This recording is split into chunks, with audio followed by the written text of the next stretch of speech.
Bom dia, paz do Senhor, como vocês estão, como tem passado?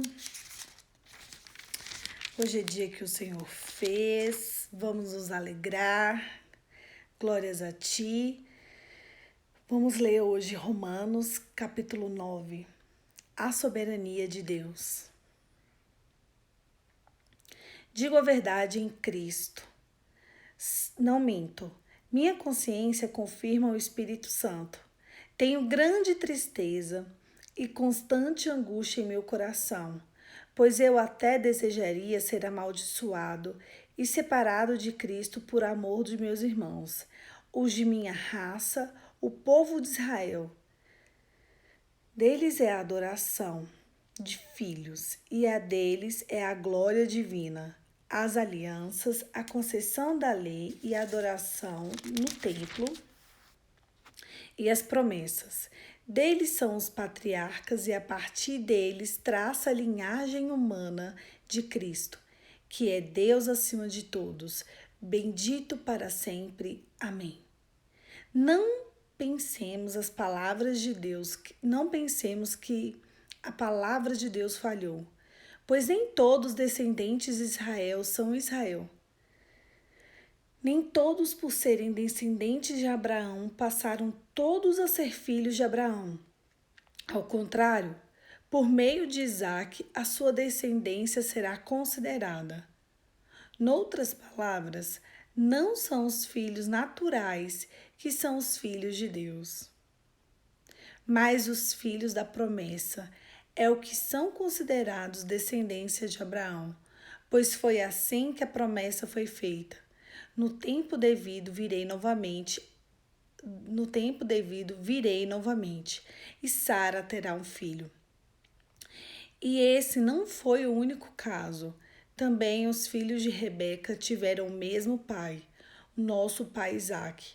Todavia, antes que os gêmeos nascessem ou fizessem qualquer coisa boa ou má, a fim de que o propósito de Deus, conforme a eleição, permanecesse, não por obras, mas por aquele que chama, foi dito a ela: o mais velho servirá ao mais novo. Como está escrito: amei Jacó, mas rejeitei Esaú. E então o que diremos? Acaso Deus é injusto? De maneira nenhuma, pois ele disse a Moisés: terei misericórdia de quem eu quiser ter misericórdia, e terei compaixão de quem eu quiser ter compaixão. Portanto, isso não depende do desejo ou do esforço humano, mas da misericórdia de Deus. Pois a Escritura diz a Faraó: eu levantei exatamente com esse propósito, mostrar em vocês o meu poder para que o meu nome seja proclamado em toda a terra. Portanto, Deus tem misericórdia de quem Ele quer e endurece a quem Ele quer. Mas algum dia você me dirá: então por que Deus ainda nos culpa? Por quem resiste à sua vontade? Mas quem é você, o homem, para questionar a Deus? Acaso aquilo que é formado pode dizer ao que formou: por que me fizeste assim? O olheiro não tem o direito de fazer o mesmo barro, um vaso para fins nobres e o outro para o uso desonroso? E se Deus, querendo mostrar a sua ira e tornar o conhecimento o seu poder, suportou com grande paciência os vasos de sua ira, preparados para a destruição? Que dizer se ele fez isso para tornar conhecidas as riquezas de sua glória e aos vasos da sua misericórdia, que preparou antemão para a glória, ou seja, a nós, a quem também chamou, não apenas dentre os judeus, mas também dentre os gentios? Como diz Oséias: chamei o meu povo, a quem não é o meu povo, chamei a minha amada, a quem não é a minha amada. E acontecerá que, no meio do lugar onde se lhes declarou: vocês são meu povo, e eles são chamados filhos do Deus vivo? Isaías exclama com relação a Israel: embora o número de israelitas seja como a areia do mar, apenas o remanescente será salvo, pois o Senhor executará na terra a sua sentença, rápida e definitivamente.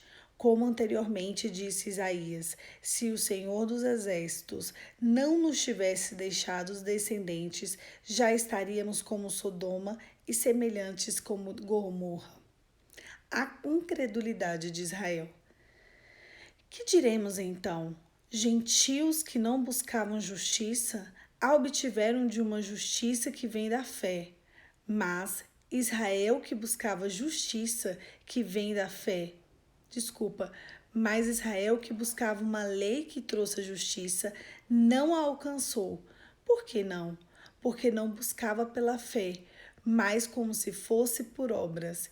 E eles tropeçaram na pedra de tropeço, como está escrito: eis que ponho em Sião uma pedra de tropeço e uma rocha que faz cair, e aquele que nele confia jamais será envergonhado.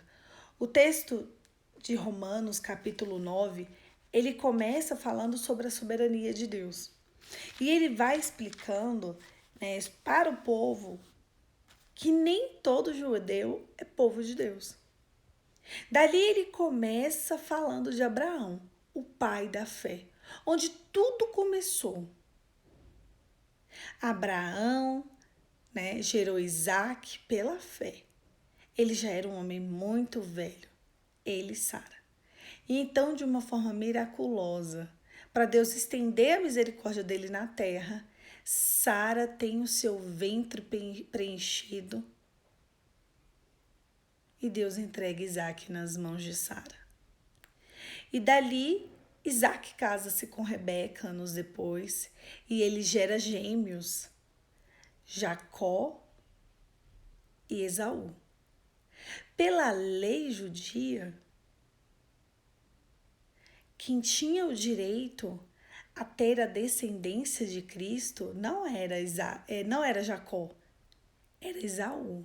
Só que Esaú vende a primogenitura dele para Jacó. Olha que confusão. Por conta de um prato de lentilhas. Nossa, Poli, que confusão, sim. Esaú estava morrendo de fome. E ali ele vê Jacó cozinhando e ele fala para Jacó: me dá um prato de comida. Eu tô com muita fome, eu vou morrer.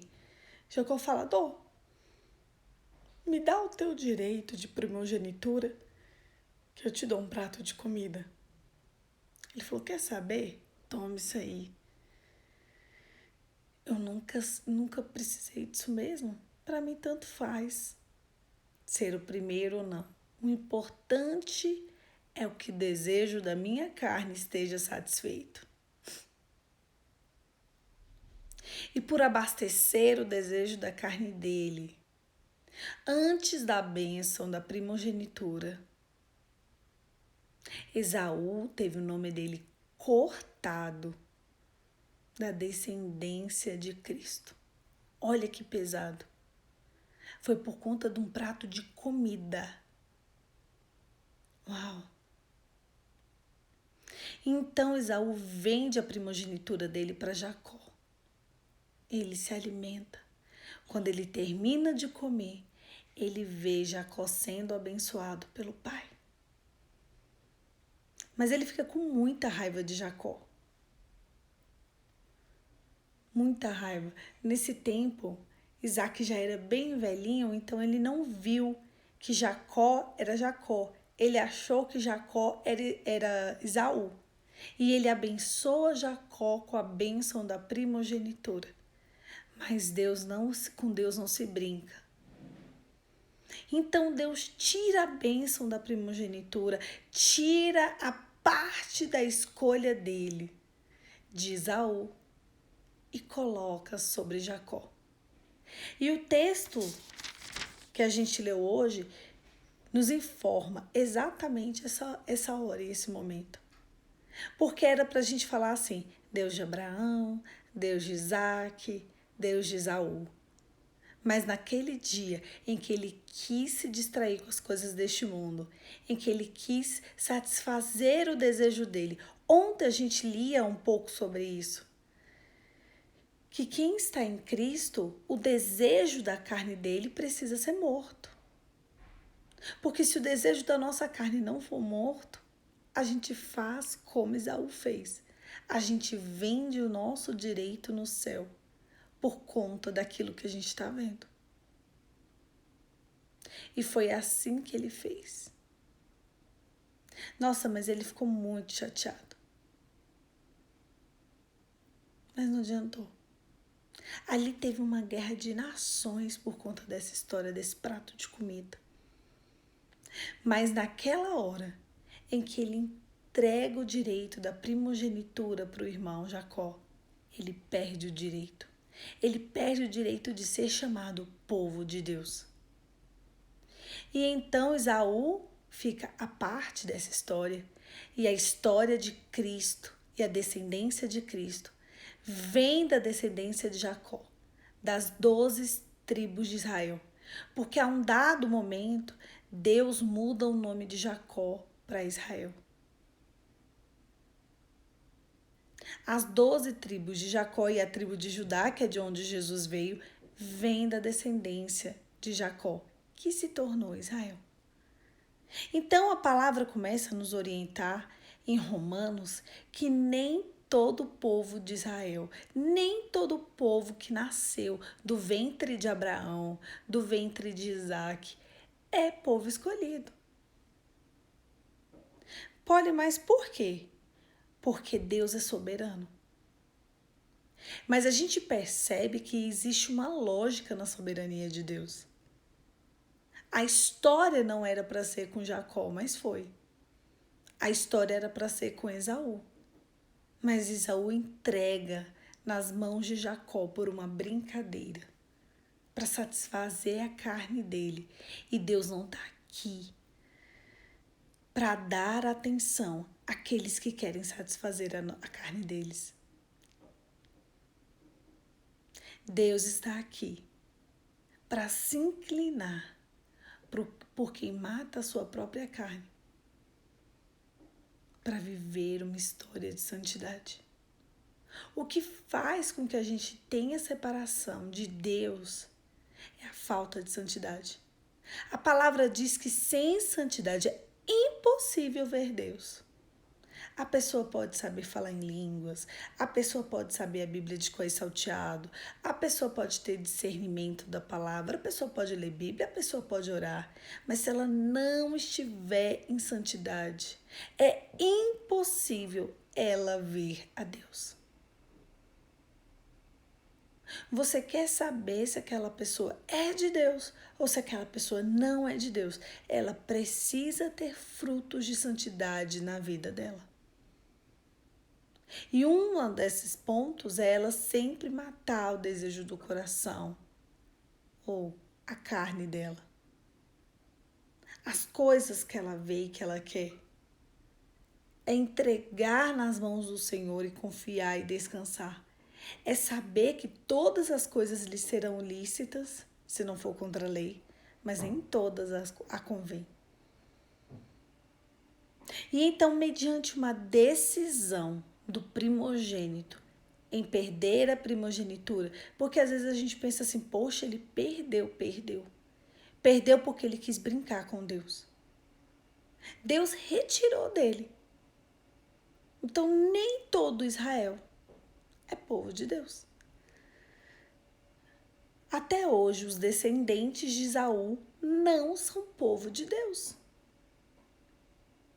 Eles nem são contados na história do Senhor. Até hoje existem descendentes de Esaú e Israel? Existem.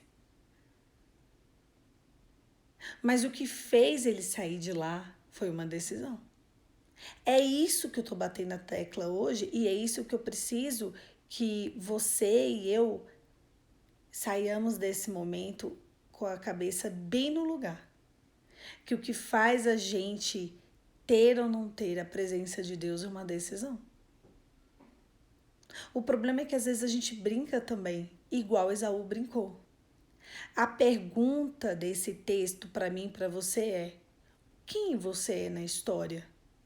Aquele que tem a promessa, aquele que recebeu a Jesus, mas que fica brincando com Cristo. Ai, agora eu decido. Agora eu não me decido mais. Ah, hoje eu sou cristã. Ah, amanhã eu não sou. Ah, já fui aí, ó, evangélica um tempo, eu já fui cristã um tempo, eu já me entreguei um tempo. Quantas pessoas falam, ah, não, pois é, eu fui da igreja ali 6, 7 anos, eu não sou mais. E depois essas mesmas pessoas querem questionar a soberania de Deus. Com Deus não se zomba. Ah, eu saí da igreja porque o pastor tal, porque o diácono tal, porque o irmão tal. Peraí, mas você tá na igreja por conta do diácono, do pastor, do irmão, ou você tá na igreja para viver uma história com Deus? A palavra de Deus diz no livro de Mateus que o joio e o trigo crescem e nascem juntos. O joio é tudo que o demônio planta na igreja. O trigo é toda boa semente do céu. Eles vão nascer juntos porque eles parecem juntos. Eles parecem sair da mesma raiz. Eles parecem, né, ser a mesma semente. Mas quando eles crescem, quando eles, né, chegam a um tempo determinado, dá para perceber quem é joio e quem é trigo. E quem é joio, Deus vai ceifar da face da terra. A questão é, onde está o teu coração hoje? E hoje, onde está o meu coração? Qual é a nossa decisão? O reino dos céus ele é feito por decisão. Você decide aonde você quer estar. Então, se você quer estar com Cristo no reino dos céus, você vai ter que negar a si mesmo, tomar a sua cruz e seguir. Quando Jesus disse isso, ele não estava de brincadeira. Ele foi o primeiro a ir para a cruz para mostrar para a gente que precisava de negar a própria carne. E essa história, né? Esse texto ele começa contando exatamente a história de um homem que era para ser o povo de Deus e não foi. Porque ele não cedeu ao desejo do coração dele. Ele não cedeu ao que ele estava sentindo. Ele só precisava de ir no quarto do pai, pegar a bênção da primogenitura, fazer a sua comida, sentar e comer. Cerca de 1 hora, ele resolveria toda a fome dele. Ele ia morrer por causa de 1 hora, não ia. Mas ele perdeu. Ele perdeu a história dele com Deus, porque ele decidiu não matar a carne dele.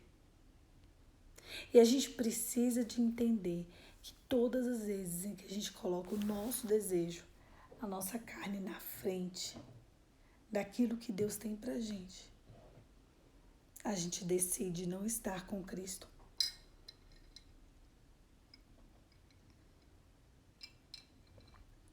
E essa palavra precisa causar dentro de você e de mim temor e tremor. Então hoje os frutos de arrependimento que eu e você precisamos de ter é sobre todas as vezes em que nós decidirmos não estar diante de Deus. Todas as vezes em que eu e você tínhamos 2 caminhos, ou a escolha da santidade, ou o desejo da nossa carne. A gente escolheu o desejo da nossa carne. Esse mês teve muita festa na minha casa, inclusive Páscoa. Eita, povo que nasce no início do ano aqui. Então eu comi em um aniversário, eu comi em 2, eu comi em 3, aí teve a Páscoa. 2 dias depois teve outro parabéns na minha casa. Aí teve um almoço bem gostoso e depois teve bolo, pudim. E aí aquele dia, depois que eu já tinha comido muito doce, há 2 semanas comendo doce, comendo nas festas, comendo em tudo, eu pensei, eu posso negar a minha carne e não comer a sobremesa. Hoje eu posso negar a minha carne, ficar aqui sentada, cantar parabéns e depois dos parabéns me recolher. Hoje eu posso ver todo mundo comer e eu não comer. E eu posso consagrar diante de Deus todas essas gostosuras, porque nesse mês, em quase todas as festas, eu comi o que eu queria. Então, naquele dia, que foi terça-feira passada, todo mundo cantou parabéns, todo mundo se alegrou. Minha família é grande, gente. Minha família de base, ela é grande, graças a Deus. Nós somos muito prósperos e que Deus permaneça assim, que Deus continue, né, colocando o desejo de fertilidade no ventre e no coração de todas as mulheres da minha família, que isso sim é bênção do Senhor. E isso sim é a prosperidade que vem do céu. E aí, ali naquela festa, todo mundo cantou parabéns. Eu ajudei a servir o bolo. Eu ajudei a cortar o pudim, que o pudim da minha avó, meu Deus, é o pudim da minha avó. E aí eu peguei e depois que terminou tudo, eu me recolhi. Pronto. Uau! Não é todas as vezes que você precisa de ceder a sua carne. Não é todas as vezes em que eu preciso ceder a minha carne. Eu posso sim, em algum momento, dizer ao Senhor, Senhor, hoje eu estou vendo isso aqui, me é lícito, mas eu posso consagrar esse momento ao Senhor para que eu tenha um pouco mais de santidade, de intimidade contigo. As coisas deste mundo não podem 100% preencher o meu coração. Então toma. Poliana, todas as festas que eu vejo eu tenho que comer tudo?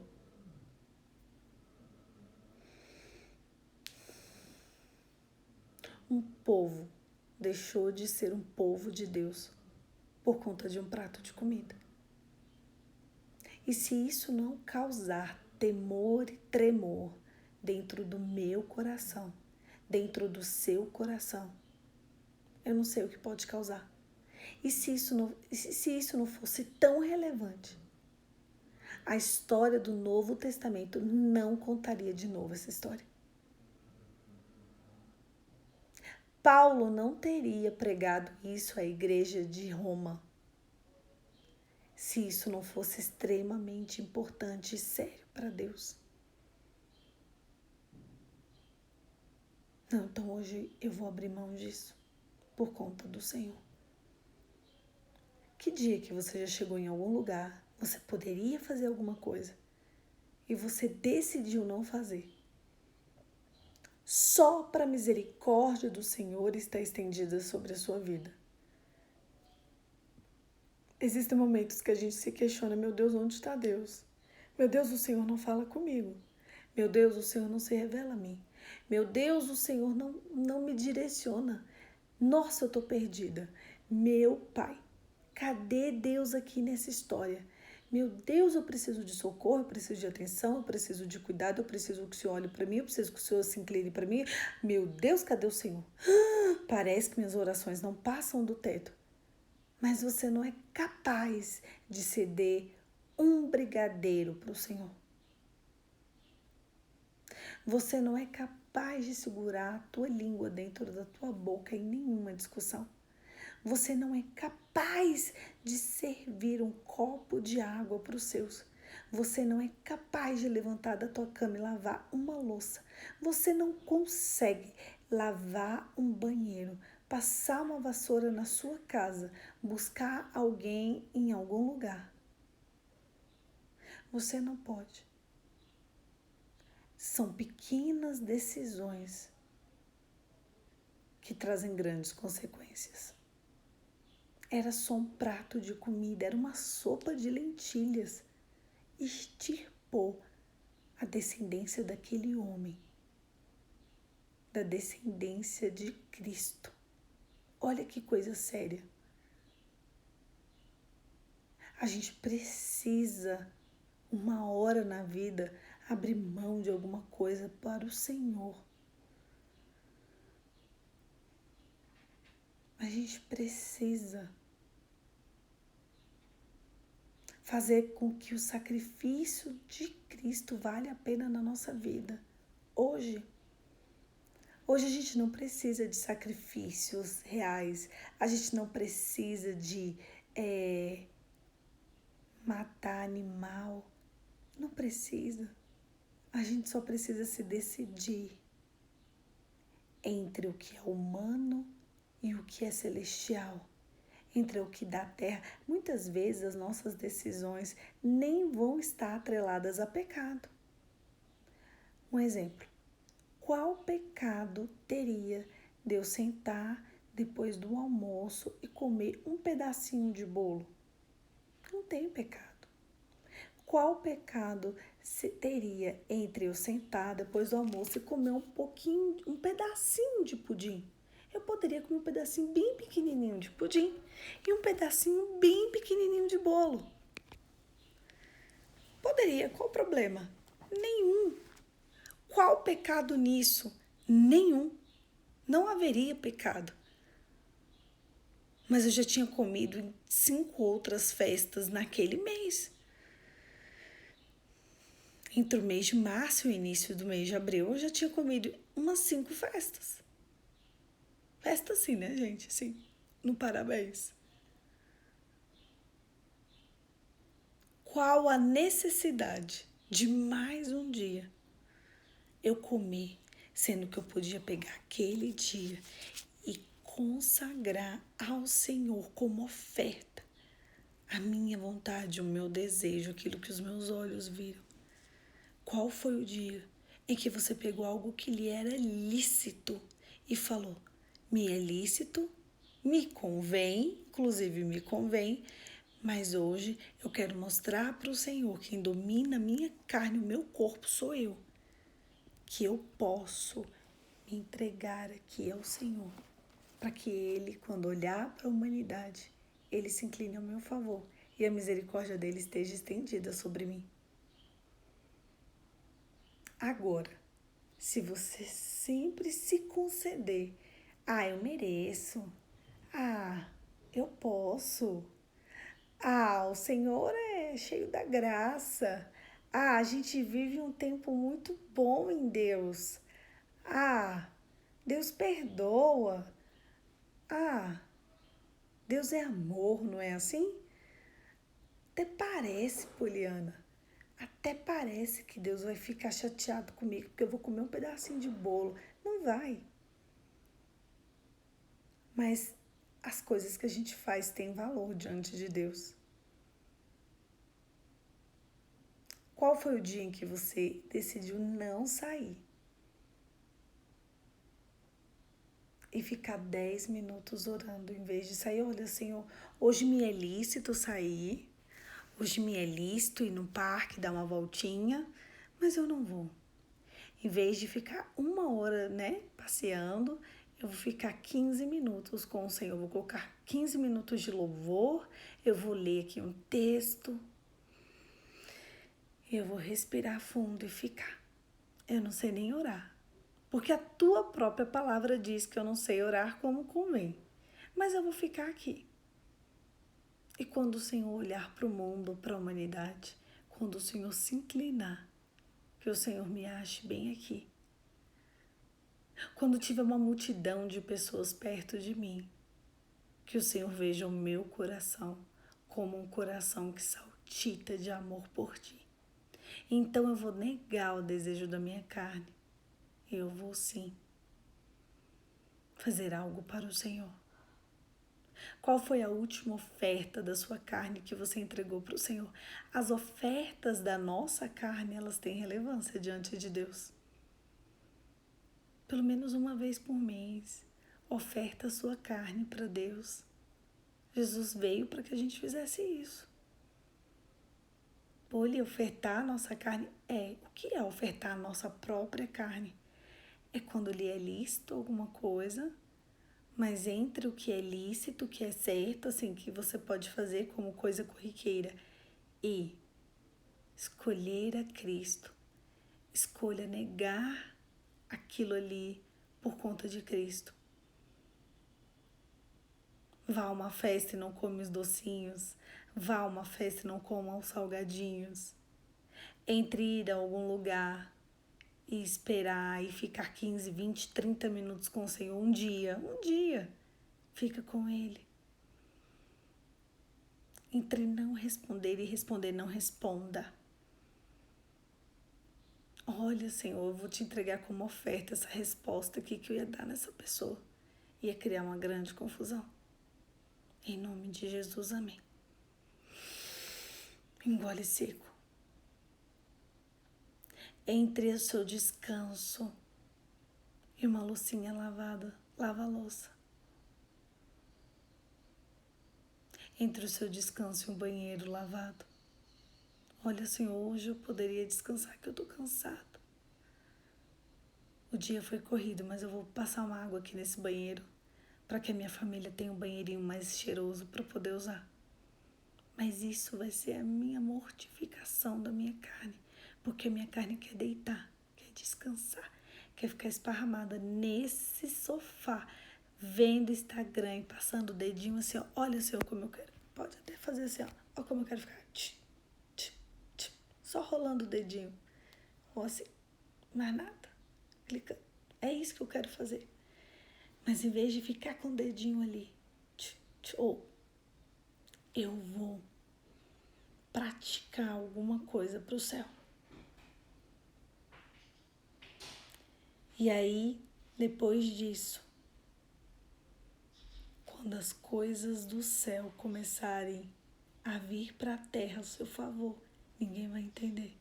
Quando a misericórdia e a soberania de Deus te alcançar por conta das tuas decisões, ninguém vai entender. Às vezes as pessoas questionam a Deus. Por que Deus faz assim?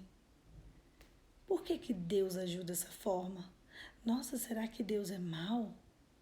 Nossa, por que Deus estende a misericórdia sobre uma pessoa e não estende sobre outra? Mas tudo é uma decisão lá atrás. A minha oração e o desejo do meu coração é para que tanto eu quanto você tenhamos decisões que vão agradar o coração de Deus. Feche os seus olhos e vamos orar. Pai, em nome de Jesus, eu oro para que o nosso desejo seja o teu desejo.